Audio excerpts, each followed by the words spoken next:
And soon the plain of Abraham was full of British troops. They kept coming and coming and coming and filling the plain. And as the sun rose, spectacular, the whole British army was there. It was available. Yes, now they would assemble to descend on Quebec. Many months before, General Wolfe had sailed up the St. Lawrence River with an army. His mission, to get Quebec, the capital of French Canada. Yes, and he had the greatest army on earth, the British Army, which in the 18th century was indestructible. Swordsmen, horsemen, and the kings of musketry. They were magnificent. Let's do the March of the British Grenadiers. Da, da, da, da, da, da, da, da, da, da. Okay, if you don't know it, just do drums. Or boom, boom, boom, boom, boom. Okay, here we go. All together. Dun dun dun dun dun dun dun dun dun dun dun dun dun dun dun. That's good. I can hear you. I can hear you. Dun dun dun dun dun dun dun dun dun dun dun dun dun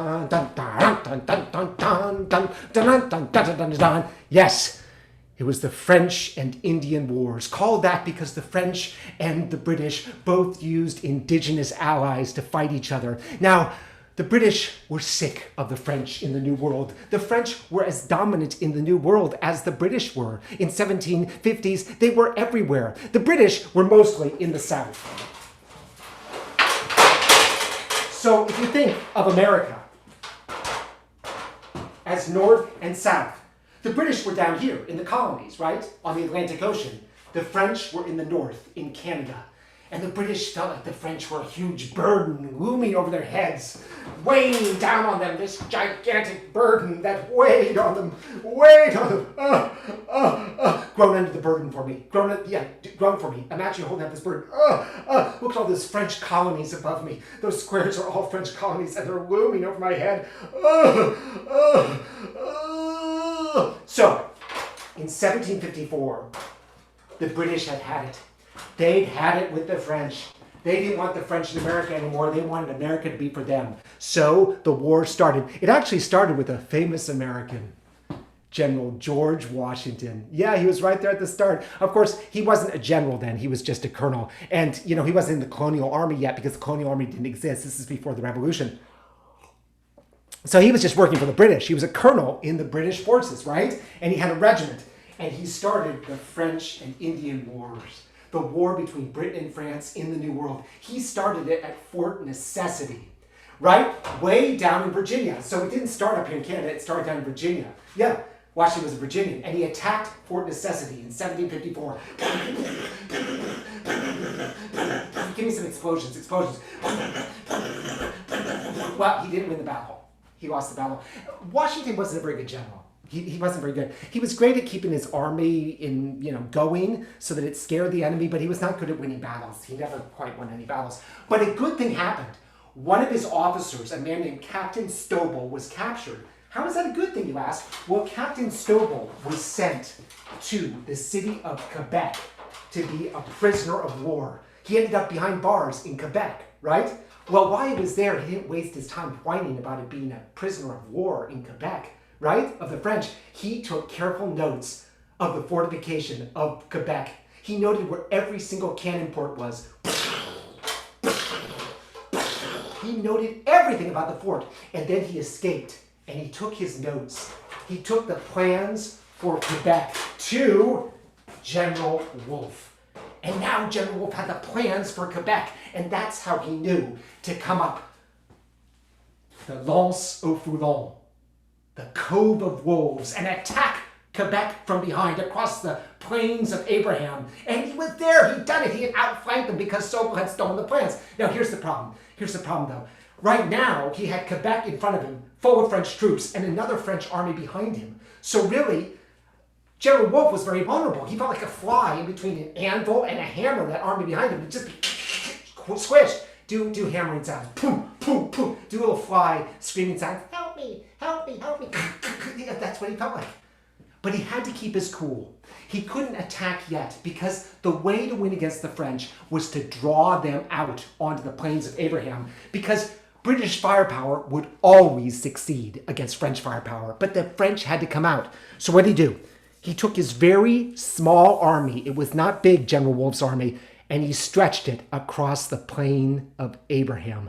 Yes, he stretched it right across, all the way across, a thin red line. Now Montcalm, who was the French general, he looked out through his spyglass and he saw this thin red line of British troops stretching across the plains of Abraham. But he didn't know it was a thin red line. He thought it was 6 deep. That was standard displacement. Yes, it was. He didn't know that it was only 1 man deep, and he freaked out because he thought it was getting stronger. He thought more and more men were coming up the Lance au Foulon, right? He didn't know that this was it. This was just this thing. He thought it was 6 deep. So what did he do?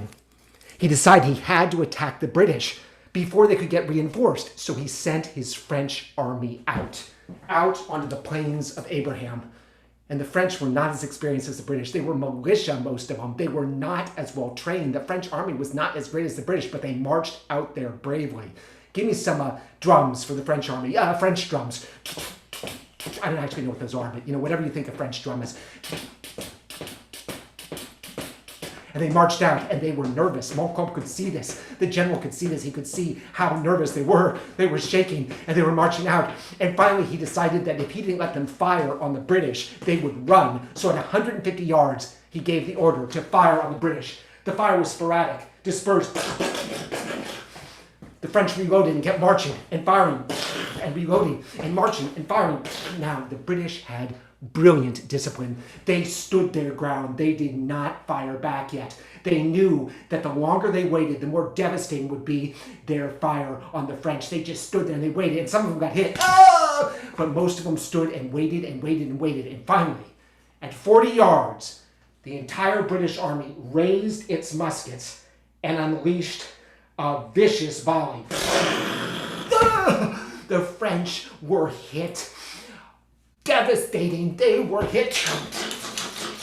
And they panicked. The ones who weren't hit, the ones who didn't fall down, panicked and ran. They were running back to Quebec, trying to get back into Quebec. Well, the British could run too. The British put their bayonets on their muskets. This is a safety bayonet. And they chased the French back into Quebec, harrying them all the way, running them through their bayonets. And leading them the whole way was their general, General Wolfe, on his charger with his sword. Now, unfortunately for the British, the woods along the battlefield, the plains of Abraham, were lined with indigenous allies of the French, Oswegans, Algonquins, in the woods. And they were firing on the British as the British ran by. And one of the first people they hit was General Wolfe. He was hit in the intestines and the chest, and he fell on the battlefield. And he started to expire. He was bleeding to death. Many famous paintings of this. But before he died, he realized that his army had taken Quebec. It had taken the capital of French Canada. It had basically won the war against Canada in the New World. And as he expired, he realized that he had taken the city of Quebec. Also killed that day was General Montcalm, the French commander.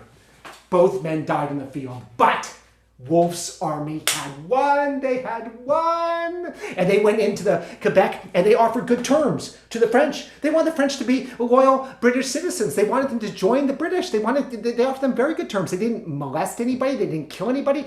They were very generous to the French. Of course, also they were like deep in French lines, right? They had to be kind of nice, right? And the other thing is that other army, the one behind them, the Hammer, never attacked. It saw that Quebec had fallen and it raced back to Montreal. It was an incredible victory for the British in the New World. The French and Indian Wars had been won by the British. Let's sing Rule Britannia. All of us. If you don't know it, just do drums. Rule Britannia. Britannia rolls away. Britons never, never, never will be slaves. Do drums. Dun dun dun dun dun dun dun dun dun dun dun dun dun dun dun dun dun. It was an incredible victory for the British. I discovered all this when I was in junior high, reading books in the library. I loved reading about the French and Indian Wars. I thought it was great. The whole siege of Quebec, the taking of Quebec, I thought it was so great. General Wolfe's death, oh my God, it was so dramatic. It was so incredible. Montcalm's death, it was amazing. But also, at the time I was learning about the end of that war, I was learning about how a musical ends, how the run of a show ends. And I was in Bye Bye Birdie that year, and I was on stage for the final performance, singing the finale, and it was great. I was so pumped up. I played a Shriner in that show. Yeah, I was one of the Shriners, and we were all on stage. I was loving it. I was up there, Bye Bye Birdie, the army's got you now. Sing with me. Come on, sing with me. Bye, bye, birdie, to forget somehow. Okay, sing, sing, sing. I think Anne Margaret. Yeah. Bye, bye, birdie, ta-ta, old sweetie pie. Bye, birdie, time for me to fly. Time to say goodbye. Bye now. Oh my God, I was on such a high. So unlike the French Indian Wars, there was no flip side for me. There was no flip side in all this. It was just great. I loved it. Now, the French and Indian Wars, everybody wasn't happy after that. There have been tensions in Canada ever since, of course, because, like, even in my lifetime, there have been tensions, like language tensions, right? I mean, even today, there are all these language tensions. Like, okay, when I was growing up, the cities were called Montreal and Quebec, right? That's what they were called. Now they are Montreal and Quebec, right? It's like there's this whole tension up there between French and English, right? Tension. But that wasn't me. That wasn't me in musicals. I loved it. I was in love with being in that show. It was so great. Now, just for your information, there's some wonderful books about the French and Indian Wars. Yeah. The best is by Fred Anderson. It's called Crucible of War. It's a page turner. The battle scenes in this book are great. They are amazing. But my favorite was when I was in junior high. I fell in love with the American heritage history of the French and Indian Wars. It was amazing, this book. I loved it. I loved every page in it. But what I loved most about it was the cover. Oh, I love this cover. Look at this cover. Look at that. You see that? You see what's on the cover? In the middle of the fight, oh my God, there's a completely naked guy. Look at that. It's an indigenous person in like a loincloth. It's like that. I was like, really? On the cover of a children's book? I couldn't stop staring at that. I thought that was so exciting. My God, how wonderful is that? Yay! There's some great movies about the French and Indian War. People don't even know about this. The Northwest Passage with Spencer Tracy and Walter Brennan. Yeah, it's a great old movie. Oh my God, but the best. Oh, I love this. I love this movie. Oh my God. It's based on James Fenimore Cooper's famous novel, right? It's an incredible movie. It's the last of the Mohicans. And it stars, Daniel Day-Lewis. Right. I mean, Daniel Day-Lewis. He's very hoity-toity English. He's usually like really method and intellectual in his acting. Not in this movie. Oh my God, in this movie. He's like that person on the cover of that book. He's like naked through the whole movie, except that like skimpiest little loincloth. Here, I'll show you. Well, no, I won't show you, but he's got this tiny little loincloth, and his body's all like buff, and it's all like oiled up like a porn star, and the drums are just going bum, bum, bum, bum, bum, bum, bum, bum, and he's just like beating people up to the whole thing. Give me some drums. Bum, bum, bum, bum, bum, bum, drums. Yeah, that's good. It is an amazing movie, and it's all about the French and Indian War. It's great.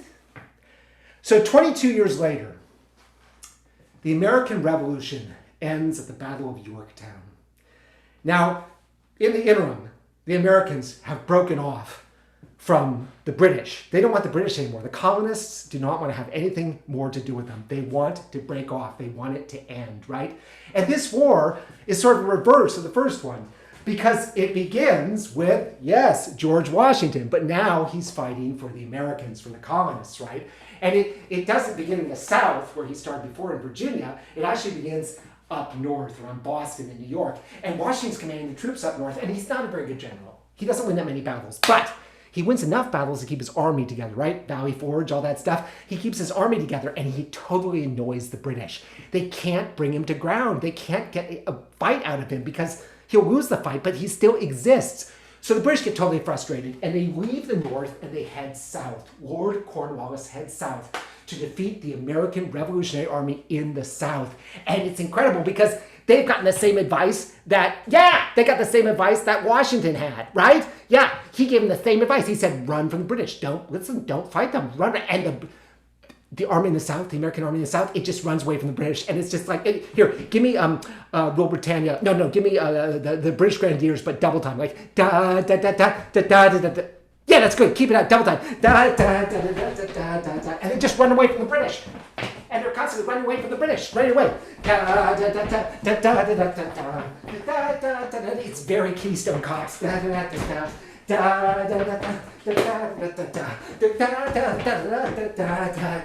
da. It is insane. And they wear the British out big time. And then the British chase them all the way out onto the Yorktown Peninsula. Now, the peninsula is part of Virginia, and it extends out into Chesapeake Bay with the James and York rivers on either side of it. Well, the British are so worn out by all this chasing that they go into Yorktown, and the Americans actually stop running away and surround them. So now, in effect, the British are holed up in Yorktown. They're prisoners of the Americans on the peninsula. But the Americans aren't strong enough. They're not strong enough to defeat the British. So what happens? Well, Washington has an inspiration. He decides he's going to sneak away from the British up north. He's going to pull a fast one and move really fast and move his entire army from the north all the way down to the south and help them surround the British at Yorktown. And he does it so quick, the British up north don't even notice. They don't even notice he's gone. And he travels 400 miles quickly. It's one of the most amazing advances ever. He does it double time. Boom! And suddenly he's down at Yorktown and he's surrounded the British. And the British are overwhelmed. And the British are forced to surrender on the peninsula at Yorktown. And when the British come out, their band plays a song that they think is appropriate because the colonists have won. They defeated the British army. How is that possible? And in the British view, it's the world turned upside down. Everything is topsy-turvy now. Give me some drums. The world has spun upside down for the British. Wrong is right. How on earth did this happen? And of course, the British are incredibly bitter.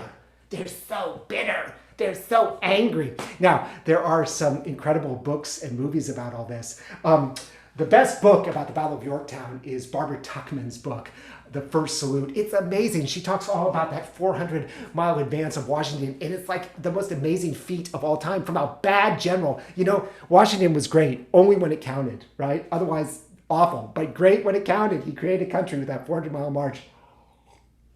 There is a movie about the Battle of Yorktown, a big movie, a famous movie. I mean, it was like the biggest movie that year. It's called Revolution. It was directed by Hugh Hudson.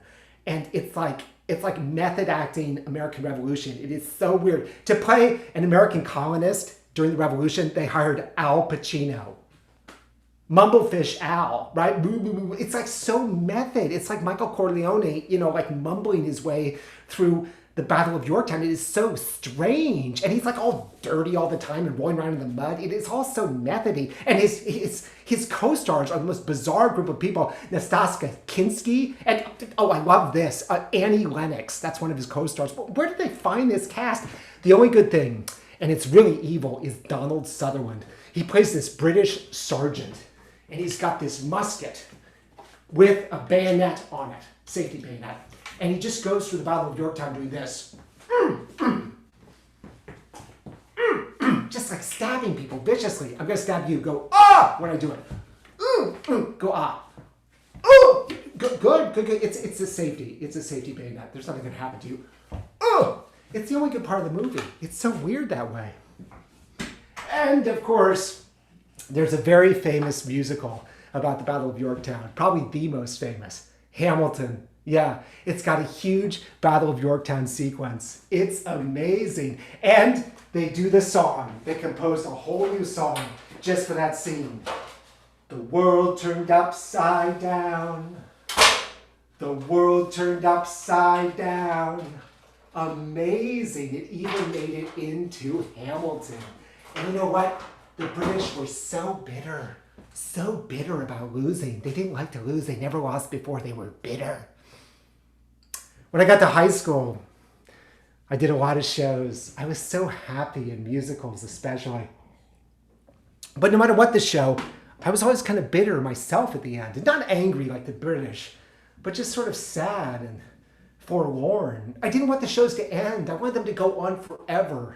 I'd found myself. I finally had some people to belong to. And when the shows ended, I was just sort of overwhelmed.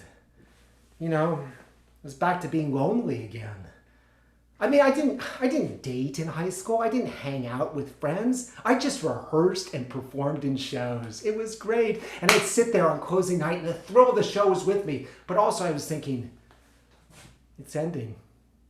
My life is ending until the next show. So even when I was on stage singing something familiar, something peculiar, something for everybody, comedy tonight, I was thinking this is ending. My world's gonna change. It's back to just hanging out with myself. To dream the impossible dream. To fight the unbeatable foe. The thrill of it, but also the knowledge that it was over. And that soon I'd be on my own again. And on my own again meant watching. Sitting and watching. Watching other people act. Seeing in theaters or cinemas or watching TV. Watching other people perform. Oh, I still get so jealous watching people perform. God, it's almost impossible for me even now to watch people perform. And if they're good, if they're really good, I just get even more jealous. It's tough. I discovered that in high school. Right there. Well, the British were definitely bitter themselves. They were angry that they'd lost the colonies. They were angry at the Americans. Bitter, bitter, bitter. And in 1812, they were boiling over because the Americans were fighting with Napoleon. They were helping Napoleon fight the British. It was like they were bitter too against the British. It was like a divorced couple. They were so angry with each other. And the War of 1812 started because the Americans were helping Napoleon. And then the British retaliated by boarding American ships, taking American sailors and pressing them into the Royal Navy. And everything exploded. And the War of 1812 started. And the Battle of New Orleans is the weirdest ending to any war ever. It is so strange because you know what? It's an extension of the war. It happened after the war was over. Yeah, the war was over in 1814. And the Battle of New Orleans happened in 1815. How? You're like, what? That's weird. You're like scratch your head. Scratch your head. Like, yeah, good. Yeah. You're like, that doesn't make any sense. It doesn't make any sense. The war's over. The peace treaty between the British and the Americans was signed at Ghent, right? In 1814. But Ghent's in Europe. And it took too long for the news to get to the United States. And in the meantime, the British had decided to assault New Orleans. Now, most of the war had been fought up north. In Washington and Baltimore, you know, Washington got burned and everything, right? And out west. That's where it all happened. But by 1815, the British had moved their focus south to New Orleans. Yes. And the British army arrived outside New Orleans with 15,000 men. The Americans only had 7,000, but they had a very good general, Andrew Jackson. And here came the British. And they crossed the bayous in their boats. They had dozens of large ships. They had hundreds of small boats, and they crossed the bayous, and they arrived at Chalmette Plantation. Now, Andrew Jackson went out there, and he put his troops, half the size of the British Army, he put his troops behind sturdy earthworks. The earthworks were built up. They were 10 feet tall, 10 feet thick. They were solid like iron, these earthworks. There was a big trench at the bottom of them with water in it to stop the British. It was a solid emplacement. He put his men and his artillery behind it. Now the British, they didn't like earthworks so much. They liked casks. They liked to fill casks up with sand. And that would be their defense for their artillery, right? But there was no sand. They couldn't find any sand. But what they could find is what New Orleans had a lot of, sugar. So they filled their casks up with sugar, and they put their artillery behind it. And then the artillery duel began. It began, and it was extreme between the British and Americans. Do explosions. Yeah. Now, the Americans were well defended behind the earthworks, but the British, they were behind sugar. And sugar doesn't hold together like sand. It doesn't absorb shells. It just bursts apart. And the British artillery was devastated by the Americans. The American artillery was accurate, and the British had bad defenses. And also, the Americans had a lot of help from some great cannoneers, some great artillerists. Two Frenchmen named Jean Lafitte and Dominique You. They were pirates! They were the Baratarian pirates, right? Pirates! Like, do clinking sounds. Kink, fight with me. You know, kink, come on. Yeah, good. Kink, ah! Kink. They were pirates! They were pirates of the Caribbean. They were the pirates of Barataria. They were real pirates. They've been raiding American ships and Spanish ships and French ships and British ships. And now they decided to side with the Americans at the Battle of New Orleans. And not only were they great pirates and great swordsmen, they were great artillerists, and their artillery firing was accurate. And Jackson, who was completely suspicious of having pirates on his side, loved them. He loved Jean Lafitte and Dominique You. But in the morning in January, the British still advanced. Their army had not been knocked out, and this was, again, still the most invincible army ever. It had defeated Napoleon, and they came across Palmette Plantation, marching. Give me and they were very lucky that morning because there was fog at the plantation, and the fog had fallen over the plantation, so the Americans couldn't see them coming. Keep up the music. The fog was impenetrable. The Americans couldn't see what was coming.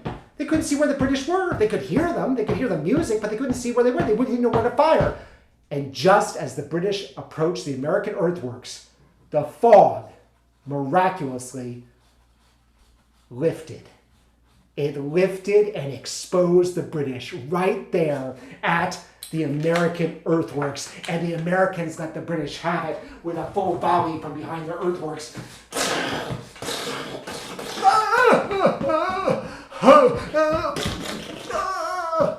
And hundreds of British were killed. Only 30 Americans were lost. It was an amazing victory for the Americans. And it happened after the war was over. It was an extension of the war. The war was supposed to be over, but it was extended by this event. The British had been defeated. They'd lost the War of 1812. They weren't going to get America back. They lost it twice now. There's some amazing books about the War of 1812. The best has a great title. This book about the War of 1812, the title is great. The title is The War of 1812 by Donald Hickey. It's a really great book. It's like a page turner. It's a page turner. But, oh my God, even better than a book is a movie about the Battle of New Orleans. It's called The Buccaneer. Nobody watches this movie. It's the greatest movie. I love it. It was produced by Cecil B. DeMille, but he didn't direct it. His son-in-law directed it. You know who his son-in-law was? Anthony Quinn. It's the only movie he ever directed. Isn't that fascinating? And it's got the greatest cast of all time. First of all, playing Andrew Jackson with a big white pompadour is, of course, Charlton Heston, Mr. Cecil B. DeMille actor, always, right?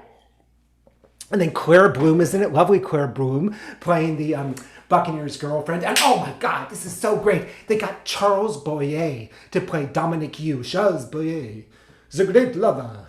Come with me to the Casbah. We will make beautiful music together. But now he is like fighting a Dominique You. He's like a pirate. It is so cool. But the best is is Yul Brynner as Jean Lafitte. Yul Brynner with hair, a full head of hair, all brown, and a little mustache. I've never seen so much hair on this guy, except that he's like bare-chested, and he's all oiled up like a porn star, and he has great sword fighting scenes. Give me the kinks, give me the kinks. It's very kinky. Keep it up. And it's so great. It's the best movie. And they totally defeat the British. And Yul Brynner sings a song. It's like all there. And they have dance scenes. It's like the most amazing movie of all time. And it's all about this battle. Yeah, it's all about the Battle of New Orleans. Now, the best thing you can do, of course, is go to the battlefield. Chalmette Plantation. It's right outside New Orleans. So you get to go to New Orleans, which has... New Orleans is like a European city. It's so cool. It's not like you're in the United States, it's like you're in Europe. The food's great, the architecture's great, the people are wonderful. It's like you've left the country. It's great. And outside the city is Chalmette Plantation. And it is so cool out there because you go there and it's just like you've read. There's the huge plain, the plantation plain that the British marched across. And if you go early, you might even get, some fog. There's still fog. You might even get fog. And there's the old earthwork. It's still there. It's so impressive. It's solid. It's still there. It's amazing. And the Mississippi River is right there. It's so incredible. It's the most amazing battlefield. And you can actually walk the route the British took. And you can stand where Jackson was and Jean Lafitte and Dominic Eu. It is incredible. Now, when we went... there was a docent who told us all about the battle. And this docent was, like in our age group, right? This docent, was really interesting, but it was a young docent who told us about something that was missing from the battlefield. That was a town that had been erased by the National Park Service. The name of the town was Fazendaville, right? Fazendaville, right?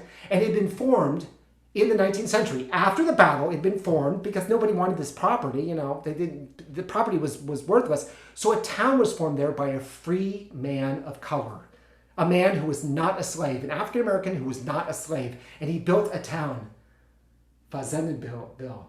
And it was great because the only people who lived there were free people of color. And then when the Civil War ended and there was emancipation, it filled up with emancipated slaves. And if you looked at the map, pretend that this is the battlefield, right?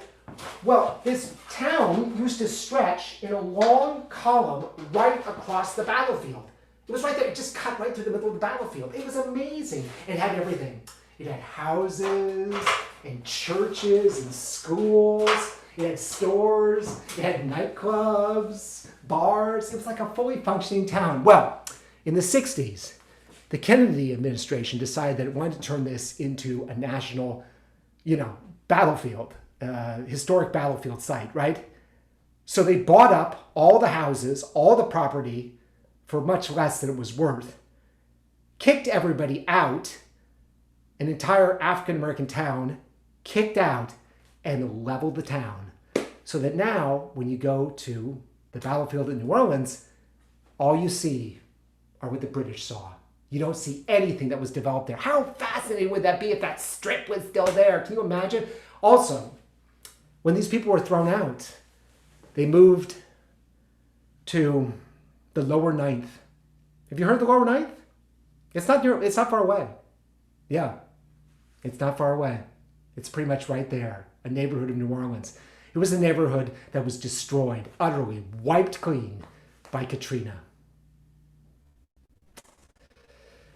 Well, the Battle of New Orleans, as I say, was an extension. Is an extension of the war. The war was over and it was extended. And I was lucky enough, when I started doing plays in the outside world, to be in plays that were extended. They were extended. And so I didn't have the experience of closing and depression because sometimes the play would get extended, then get extended again. Of course, that can be extremely schizophrenic because you're like bowing, feeling like you should be depressed, but then it's extended. It's like clap for me. Clap, yeah. So you're bowing, okay, I'm depressed because the show's ended. Oh, no, I'm not. I'm happy it's being extended. Okay, well, now it's going to close. Now it's going to close. No, it's going to be extended. Now it's right back. Yeah. Oh my God, stop. It's crazy. Now, the only solution I've ever found for this is Phantom of the Opera has been running on Broadway for like 60 jillion years. So, a play should just run forever. That way you never get depressed. So, Anyway, the War of 1812 really did get rid of the British. They were done. They were done in America. But Americans didn't necessarily get along with Americans. And there was a civil war in this country, as you know, 1861 to 1865, and it ended at the Battle of Appomattox, the Appomattox River. Now, this, again, was another weird ending to a war because, of course, what happened was Robert E. Lee would not give up. He would not stop fighting. And he was like holed up in Petersburg, and General Grant with his huge Union army pushed Robert E. Lee with his Confederate army out of Petersburg. So Robert E. Lee went to Richmond, and then General Grant pushed Robert E. Lee out of Richmond, and then Robert E. Lee took his Confederate army and went on the road. He only had 35,000 troops left. I mean, Grant's army was like a gazillion times bigger.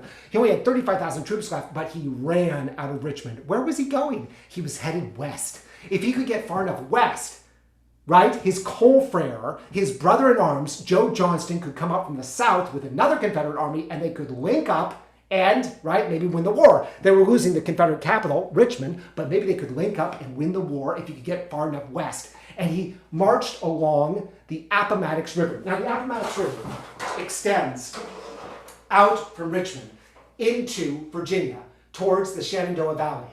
And what Lee wanted to do was keep the river between him and Grant. So anytime Grant got close to him, Lee would cross the river. Well, Grant wasn't stupid, so Grant would cross the river too. Then Lee would now have to cross the river again to get away from Grant. So he would cross the river again. And then Grant would come onto his side of the river. So now Lee had to cross the river again. And he kept crossing the river to get away from Grant. Kept crossing it. Well, unfortunately, all this back and forth across the river, his army was dwindling, and he had no supplies, nothing. So it was like, it's going crazy. He was going crazy. And also, Grant finally got in front of him. And Grant actually managed to block him and prevent him from going any farther west. The river had at this point gone to being a creek and then to a stream, and Grant finally blocked him. Well, Lee only had 8,000 men left, and they had no supplies, so he surrendered. He handed his army over to Grant, and that was effectively the end of the Civil War, in spite of Robert E. Lee's tremendous efforts to keep it going. He surrendered after all that river crossing, the Battle of Appomattox. Now, there's some great books about this. Never Call Retreat is wonderful on this subject. It's a page turner by Bruce Catton. It's like amazing. And the debate goes on forever. Who was the better general, Grant or Lee? Lee was a pretty good general. He won almost as many battles as Grant did, but he didn't win the last couple, and that was what was most important. He didn't win the last few battles.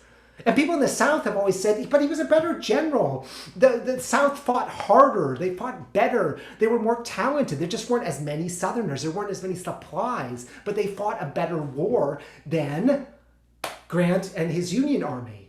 They've always said this. And, if you read the accounts, it does seem like the South, really tried hard. They had the bit in their teeth. But I'll tell you something. A very astute military historian named John Keegan was once asked, who's the better general, Grant or Lee? His response was, stupid question. Grant, obviously. He won. Another great book about the Civil War is Confederates in the Attic. Yeah. Dispatches from the Unfinished Civil War. Now, Tony Harwitz went into the South not that long ago, and he discovered that Southerners have not accepted that they lost the Civil War. They won't accept this. They won't accept this. They won't accept it. They don't think they've lost it. And to this day, they're trying to get back all the things that they lost at the end of the Civil War. Dispatches from the Unfinished Civil War. It's like a sickness in this country. Not accepting defeat. They're so ambiguous about this whole thing. They won't accept defeat. Again, it's like, Lee was a better general, so we should have won, so we're going to act like we did win. No, you didn't. You didn't win. You lost. Dispatches from the Unfinished Civil War. There's also a Civil War musical, if you could believe it, Shenandoah. Oh my God, it's great. Nobody ever does it. It's never done by anybody. I don't know why. It's got the best music ever. And I think there are too many men in it. It's like a war musical, so it's all like men, but it's an incredible musical. Hey, if you go on YouTube and listen to any of the tracks, it's like, And it stars John Cullum. It's so amazing. And it's an anti-war musical because it was composed in the 70s. So it wasn't really about the Civil War. It was about Vietnam, right? Like the father, John Cullum, he's not really against the Civil War. He's against Vietnam. But this is like anachronistic, but it's totally cool. It's a great, great show. When I got to college, they didn't do musicals. They didn't even do shows that I thought were entertaining. I never felt like we were entertaining the audience. It was weird and it kind of wore on me. I went to Berkeley and it was very academic. It was very hoity-toity. All the plays were by these weird, forgotten Europeans like Franz Grillparzer and Michel de Gelderode, Belgium's greatest playwright. Yay! And Beaumarchais. It was so weird. And I'd sit there bowing on closing night. And I always felt like I hadn't really entertained the audience because the play just was like so obscure. I had no other solution than to just do as much stuff as possible. I didn't feel like I was learning more about being an entertainer. I just felt like, I was getting stage time. So I would be in like 4 shows at once. And so my feeling when I was bowing wasn't elated like in Bye Bye Birdie or kind of depressed like in high school because it was ending or confused by the extensions. It was really like, okay. This is a matinee. I just finished the matinee, and tonight I have a rehearsal for another show. It was just quantity. I decided my motto would be always be opening. Let it always be opening night. World War II was the most horrific war of all time so far. It ushered in a whole new world order and a whole new way of thinking about war. It climaxed in Europe with the Russian assault on Berlin. Now, Stalin was a very clever man. He didn't think his armies were moving fast enough, and he wanted to nudge his armies into Berlin. He had 2 great commanders who led army groups. General Zhukov headed the 1st Belarusian army group, and General Konev headed the 1st Ukrainian army group. And he showed them a map of the territory leading to Berlin, and he drew a line down the center of the map. Now, he knew that both field marshals wanted to be the first field marshal to get into Berlin. He knew that. So he knew that they both would ask him, who gets it, who gets it, who gets it? He decided to turn it into a rivalrous game. It would be a game. He drew a line down the middle of the map, but the line, which separated the 2 army groups, stopped in the outskirts of Berlin. He said, okay, you can't cross the line. You can't cross the line as you're approaching Berlin. You cannot cross the line as you're approaching Berlin. You have to stay on your side of the line. But once you get to the end of the line, which was the outskirts of Berlin, then the city is open. So whoever could get there first would get the city. And in this way, Stalin realized, yes, that he was going to get his field marshals to race for Berlin. And that's exactly what they did. Zhukov was racing for Berlin, trying to outrun Konev, who was racing for Berlin. And both of them were racing, trying to get to Berlin. They didn't know that deep down the reason Stalin was doing this is because he thought the Americans would get there first, but Eisenhower wasn't going there. He decided not to go there, but still Stalin wanted a race. Zhukov was getting closer. Konev was getting closer. They're both going to pant for me. Pant. These are very tired field marshals. Pant. Good. That's good. They're racing for Berlin. Oh my God. Will they get there? And it was Zhukov. Who got to Berlin first. In May of 1945, Berlin fell. And that was the end of the war in Europe. The Nazis had been defeated. And it represented a triumph for the Allies. The Allies had triumphed in Europe. And they proclaimed victory. Victory Day in Europe. A big, huge V. Success.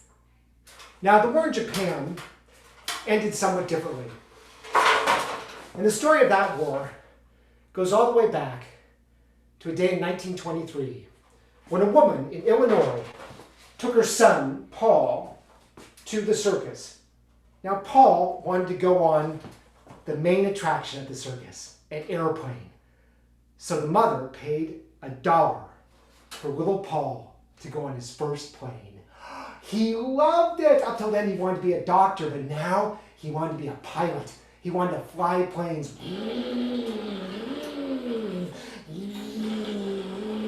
He fell in love with flying because his mother put him on a plane at a circus for $1. And from then on, he knew he wanted to fly. And he became one of the most distinguished flyers in the United States Army Air Corps. He became the Army Air Corps' greatest bombardier. He bombed and bombed and bombed in Germany during the war. And when the war was over, his career flip-flopped and he was sent to Japan because the war against Japan wasn't over yet. And he was given the most important assignment of the war. And for that assignment, he was given a new aircraft, a B-29. And he named that aircraft after the woman who had inspired him to become a pilot. The woman who paid the dollar at that circus. He named the aircraft after his mother. He named the aircraft Enola Gay. And in August 1945, Paul flew the Enola Gay on the most important mission of the war, the delivery of the first A-bomb to Hiroshima.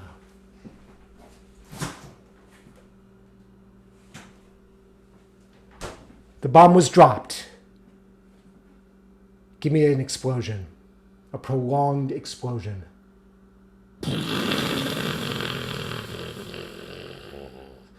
And rising above the city was an enormous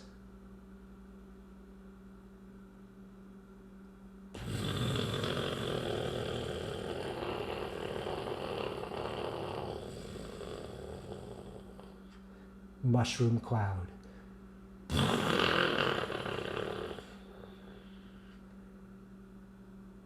It was the first atomic detonation, and it ended the war against Japan. There are some amazing books about this incredibly tragic, transformative period in our history. The Last Battle is all about the battle for Berlin. It's an amazing book by Cornelius Ryan. It's like, again, a page turner. You can't believe it. And that's where the story of Zhukov, telling his field marshals, you're going to be in a race. Yes, that's where it comes from. And there is a great book about the Enola Gay, The Making of the Atomic Bomb by Richard Rhodes. There's some amazing movies came out of that end of the war. Some very moving pictures about people coming home. There's that great Norman Rockwell print, right, with the soldier arriving home and everybody throwing up in their arms, and it looks like they're so happy to see him. He's alive. It's so romantic, yeah. But a famous movie I saw when I was in Long Beach, I went to Long Beach State for a semester. I didn't fit in. It wasn't for me. But I did discover this little revival house. I was 18 years old and I was in love with movies. And every Saturday I went to this little revival house and I saw double features of like Casablanca and Play It Again, Sam. I love this place. And one day I went to see a movie I'd heard a lot about. It was one of Hollywood's most famous movies. And it was called The Best Years of Our Lives. And I didn't connect with it. I thought it was just boring, right? This movie, it was about men coming home from World War II. Well, to prepare for this piece, I watched it again. I watched it through tears. I couldn't believe how moving this movie was. It was unbelievable that the end of something could bring out so much emotion. There are three soldiers, Harold Russell, Frederick March, and Dana Andrews, and they come home from the war, and their stories are like heartbreaking. Harold Russell plays a man who has lost both of his hands when his carrier sank, and the actor actually had lost both of his hands in the war. This is the only role he ever played. It is the most moving performance because he is always so positive. And when people are negative to him, it's like, why? This guy is so outgoing. Frederick March, is he like the greatest father of all time, struggling to figure out how to fit in, how to love his wife, his children, how to get back into things? And he has like half-hour drinking sequences. It's a very funny and incredibly moving performance, but the most moving is Dana Andrews. With this big, beautiful grin on his face. Has there ever been a more beautiful smile than on Dana Andrews? And 45 minutes in the movie, it starts getting hacked away at.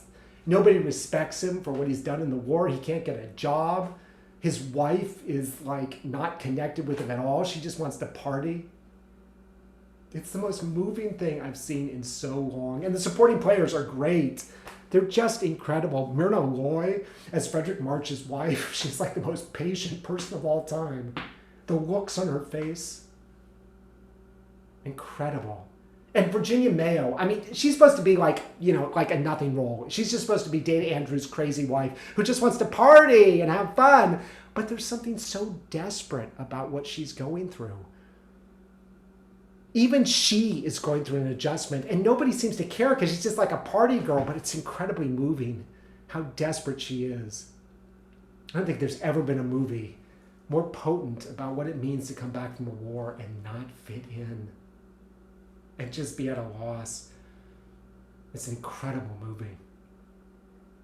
The Russians celebrated the war with parades, and they celebrated the war by becoming, yes, our big rivals. Who was going to run the world? Not Britain anymore, not France, certainly not Germany or Japan. They were done. It was going to be Russia and the United States. And then the races started. The space race, and the gaps, the missile gap, the bomber gap, the bomb gap. And then Stalin decided there was a skyscraper gap. Now, New York had like all these skyscrapers that were rising up. I mean, everywhere in the world was like skyscraper.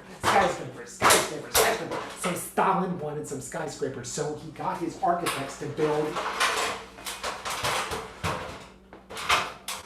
the Seven Sisters, they're called, to celebrate the great victory in World War II. They started rising in 1948. He was going to turn Moscow into New York City, and they are gorgeous buildings. They soar into the air. They're like old Gothic cathedrals, but they were built after the war. Magnificent. Great! And he created Stalin Gothic. That was the style of architecture. Now, here's the thing, though. His architects had to work with him, right? And he was a very difficult character. I mean, he was like a tyrant, too. He was rather fascist. And they learned some lessons, though. In the 30s, his architects built a hotel for him, and they took him some choices. He's Stalin. You don't want to say, this is what the hotel's going to look like. You want to say, oh, you can have this hotel or this hotel. Which do you like, Stalin? So they put the two choices on one piece of paper, and they showed him the choices. They said, the hotel can look like this. It can have this for its facade, or it can have this for its facade. Which do you like, Stalin? And Stalin was supposed to sign his name on the picture that he liked. Well, he signed his name so big that it went over both pictures, and then he left the room. And the architects were like, what are we going to do? This is crazy. I mean, and they couldn't go and say, Stalin, you made a mistake, because Stalin doesn't make mistakes. He'll make a mistake and kill you, right? So they're like, what are we going to do? So they actually built the hotel with both facades. You can go see it. It's still there. One facade is like this. Walk around to the back, and it looks like this.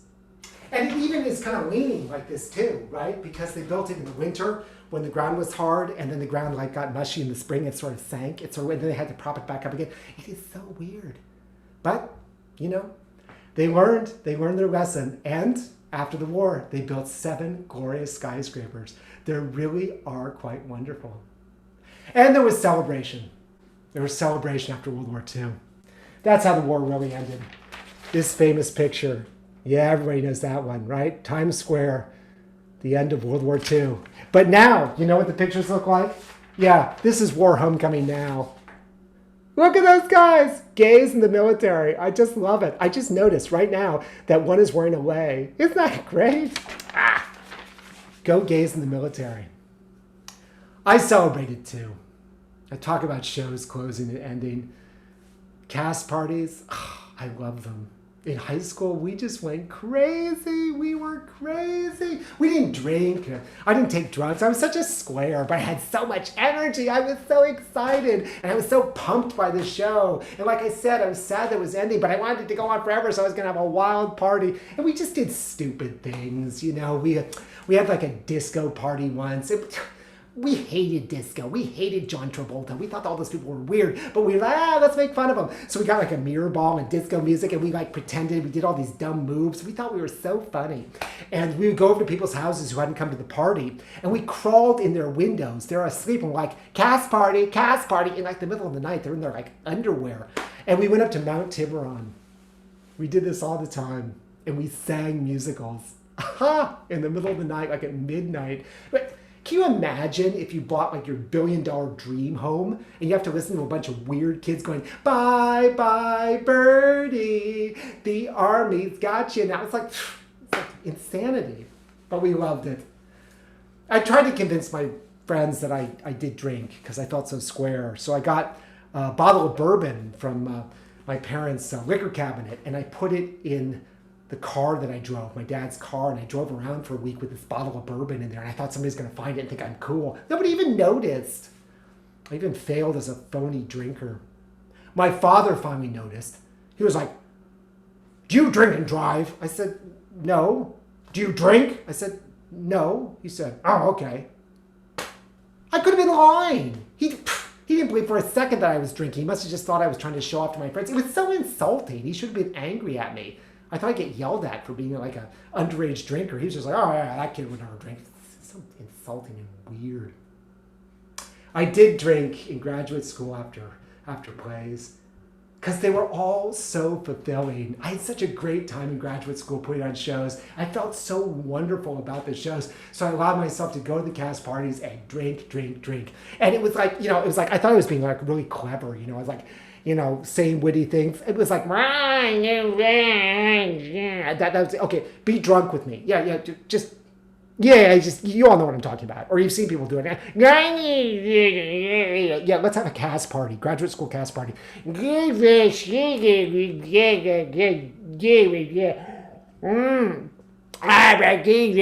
it was like ridiculous. But by then, of course, I had my husband, Michael, and he always made sure that I got home okay. That made it all right. As long as somebody can scoop you up off the floor and get you home. The anti-communist wars from the latter half of the 20th century were all humiliations, embarrassments. Korea, we're still fighting the Korean War, still to this day. Vietnam, a disaster. The last battle in Vietnam was a disgrace. It wasn't even a battle, it was an embarrassing evacuation. Over an 18-hour period, 70 Marine Corps helicopters airlifted 1,000 American personnel and 6,000 Vietnamese out of the capital, out of Saigon. And now, the ladder gets to be a ladder to recreate that famous scene. Yeah, the American embassy with the helicopters and people desperately lining the ceiling, the roof, all the way up the ladder to the helicopter, reaching for the helicopter. Do a helicopter sound for me. Yeah, that's it. Reaching. Incredible. The Americans didn't evacuate all the people they said they would. They just left them there to the communists. Fortunately, the communists were a lot nicer than anybody expected them to be, for the most part. I've never liked Vietnam War movies. I always thought that they were hollow. Even when they were anti-American, which most of them are, I felt like they were trying to find grace in a disgraceful situation. I just never fell for them. I thought they were kind of annoying and gross. I did perform one play during the Vietnam War era. It was the first play I ever wrote and directed. It was my own version of Wind in the Willows. And I just barely did it before the war ended. I was in second grade. And I decided I wanted to put on my own version of Wind in the Willows. I don't even know what, I just told the teacher I'm going to put, at 3 o'clock, I'm going to put on my own version of Wind in the Willows. And I rehearsed it and I got all ready. It's like, what? It was so interesting. I wrote it, directed it, and started it, and played all the roles. Yeah. It was like a solo performance. My first. I didn't even know I was doing solo theater. Well, now wars end, and then they don't end. They just keep going. As revelations come out about lies, the lies that got us into wars. And we learn that aggression doesn't solve problems. It doesn't change the world, it's just aggression. And these wars we get into now, unbelievable. Iraq, Afghanistan, complete confusion. They trip us up. They make us feel inept. incapable. America always wins wars. It doesn't even win them anymore. It can't even end them. The confusion of these wars. The pandemonium of these wars. The topsy-turvy nation of these wars. Constant. And they don't end. They don't end. They just keep revolving through the years on and on and on. And we now are overwhelmed by our wars. We don't even know why we went into them. And maybe that's why we don't know how to end them. And when they're over, we hear about the lies that brought us into them. The Iraq War, the weapons of mass destruction. Yeah. Did anybody really believe that the Iraqis could launch weapons of mass destruction in 45 minutes? Did anybody really believe that? No. People in the government wanted to believe it, so they said, yeah, it's going to happen, and it was based on a lie. Britain was our ally in that war. They're our allies now, right? Used to fight against us, now they always fight with us. And they underwent the same lies. The result?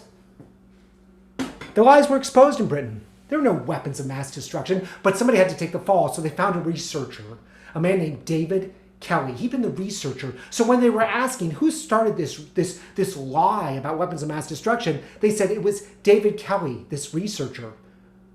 And a member of government said, oh, yeah, I met with him, and he told me that they have weapons of mass destruction. That's why he went to war. He's the one. He had to take the fall. And David Kelly said, I didn't say that. I met with this guy in a hotel over tea. I might have said they might have weapons of mass destruction. I didn't say. He became the fall guy. And suddenly, the government, the BBC, all these people who had gone to war based on this information said that it had come from him. He said, I didn't say that. And he was hounded, persecuted. The result? He walked out in the woods, slit his wrists, and swallowed painkillers and died. Afterwards, the government, the courts, said that the BBC had framed him, that they'd wanted to believe that a war was coming, a weapons of mass destruction war. They'd created the information, and they blamed David Kelly and drove him to suicide. That's what the British courts determined.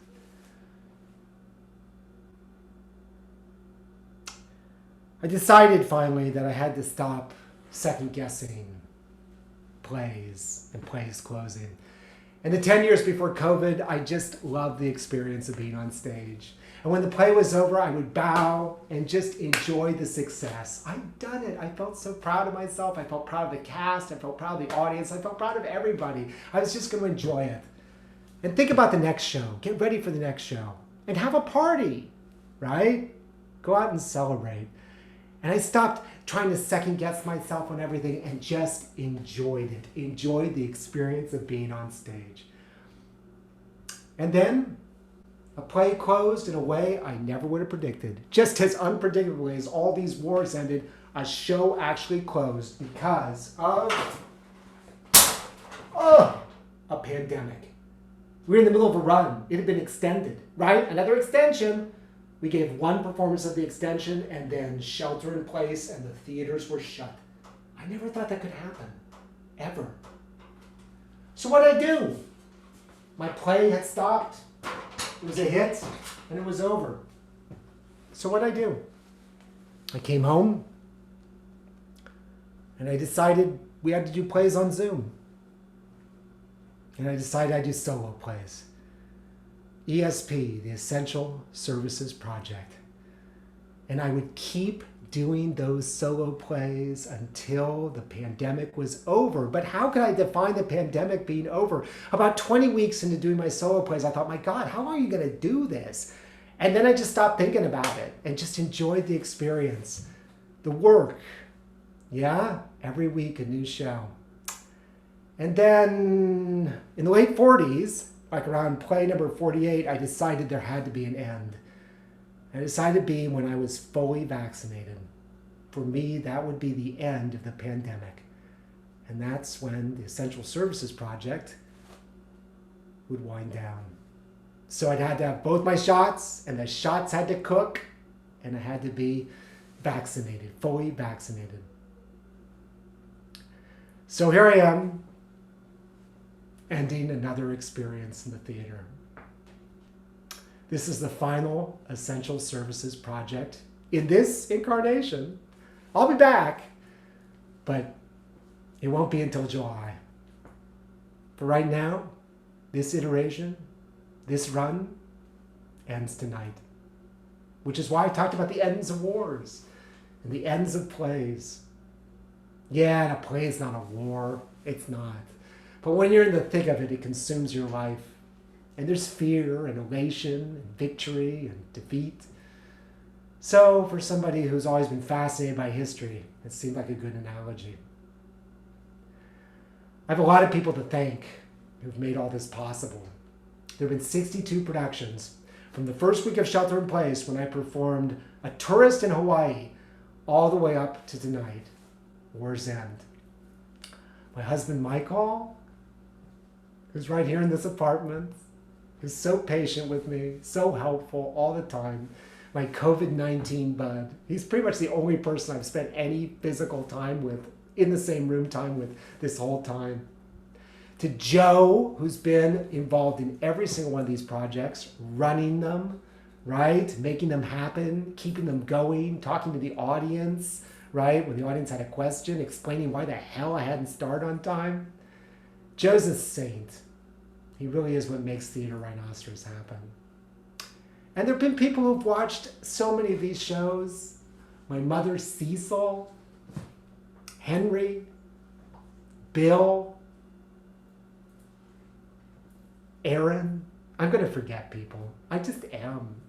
And there have been people who write for the papers, online posts, who've been incredibly helpful. Barry and Pat and Jim and Barr and Sister Dana and Lily at the Chronicle, always lending their support. And a lot of people just giving me encouragement along the way, saying, oh, that's cool. Oh, that's interesting. I wish I could remember everybody right now.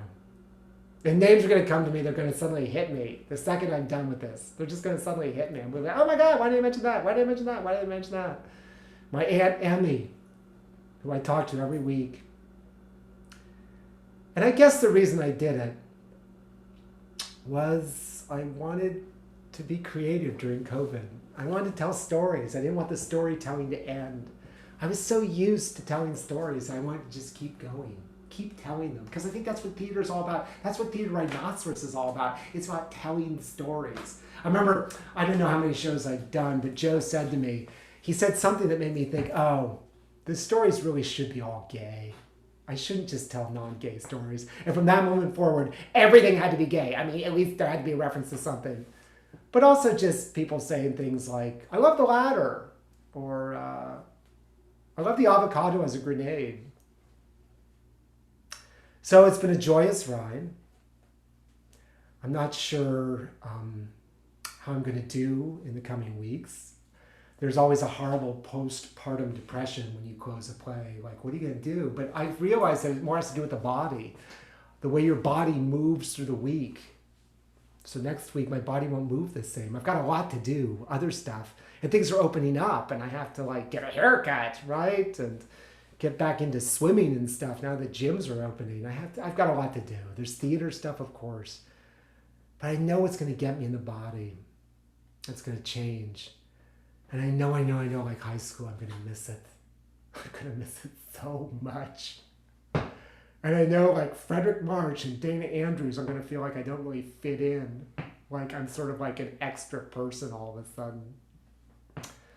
So thank you so much for turning out for my shows, for being here, for going on my journeys, for going off on all these wars and all these gay things and all these adventures, all these travels into my high school and my family and my husband, my wonderful husband in the next room. I think COVID is a disaster. It's horrible. I've never lived through anything like this, but it really has made me rethink myself as an artist and what art is. And for that, I will always be grateful. So thank you so much for joining me this evening for War's End. Stay tuned. As I said, I'll be back sometime in July with the Essential Services Project, but that's it for now. And if you'd like to make a donation to Theater Rhinoceros, we certainly appreciate your support. You have kept us going through COVID-19, putting on show after show after show, and we really appreciate it. Without you, Theater Rhinoceros would not exist. You can mail a check to me, John Fisher, Theater Rhinoceros, 91 Central Avenue, number 102, San Francisco, California, 94117. Or you can go online to therhino.org, THERHINO.org, and make a donation through PayPal. But more than anything, thank you for being here tonight. We have a bunch of stuff coming up. And we have our ongoing reading series on first Tuesdays, that the wonderful Joe Talley curates. We have our show Pillow Talk opening in just a few weeks on June 11th, a wonderful new play about Oakland by the great Kevin Legrone, directed by Tanika Baptiste. So check that out. It's going to run for just 2 weeks only, 5 shows, so you want to see that. And tomorrow night, we start our special engagement of Gay As They Say with Mark Nadler. So check that out too. We'd love it if you made a donation to these projects. But more than anything, we just want you to be there. So go online, take a look. I'm sure there's a price you can afford. There's even a surprise. Just look at the ticket buying page, because we just want you to be there. I think Gay As They Say is good. I think you're going to love it. I've been watching it online. It's a really, really wonderful project. And it was created just for us. Mark Nadler, New York Cabaret headliner with a list of credits and awards as long as my arm. And he came up with this wonderful piece about the queerness of composers like Cole Porter and Noel Coward and Lawrence Hart. It's a magical piece. So I will see you somewhere down the line. You can watch my old shows all online. They're all still there, available free to the public. There's 62 of them. And I will miss you, and I'll see you again before you know it. Good night.